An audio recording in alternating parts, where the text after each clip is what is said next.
আজ তৈরি হবে কেএফসি স্টাইলে চিকেন ফ্রাই।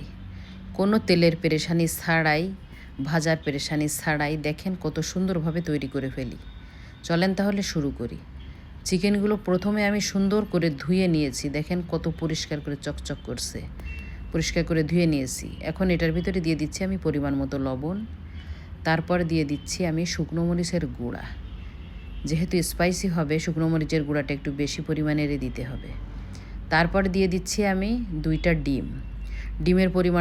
ডিমটা ছোটো ছিল, যার কারণে 2টা ডিম দিয়েছি, নইলে একটা ডিম দিলেই এনাফ ছিল।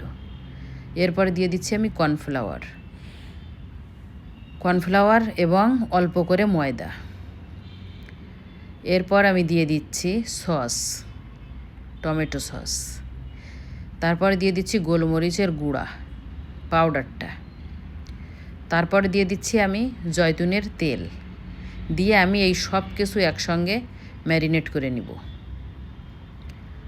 সুন্দর করে সব কিছু ম্যারিনেট করে আমি এটা রেস্টে রাখবো মিনিমাম 20 থেকে 25 মিনিট। বেশি রাখলে ভালো হয়, কিন্তু সময় কম থাকার কারণে 20-25 মিনিটই আমি রেস্টে রাখলাম। আর এই সাইডে আমি এয়ার ফ্রায়ারটা সুন্দর করে প্রস্তুত করে নিচ্ছি।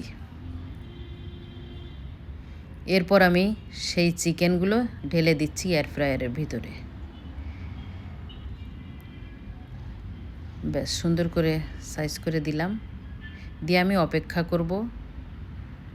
অপেক্ষা করব আমি হয়ে যাওয়ার জন্য। এটা অল্প সময়ের ভিতরে হয়ে যাচ্ছে, কোনো পেরেশানি ছাড়া, তেল দিয়ে ভাজার পেরেশানি ছাড়া, সব কিছু কোনো পেরেশানি নাই মোটামুটি। এই দেখেন কত সুন্দর হয়ে গেছে এবং দেখতে কত সুন্দর হয়েছে।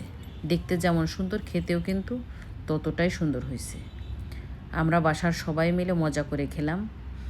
যাই হোক, তো সবাই ভালো থাকবেন। কেমন হলো জানাবেন।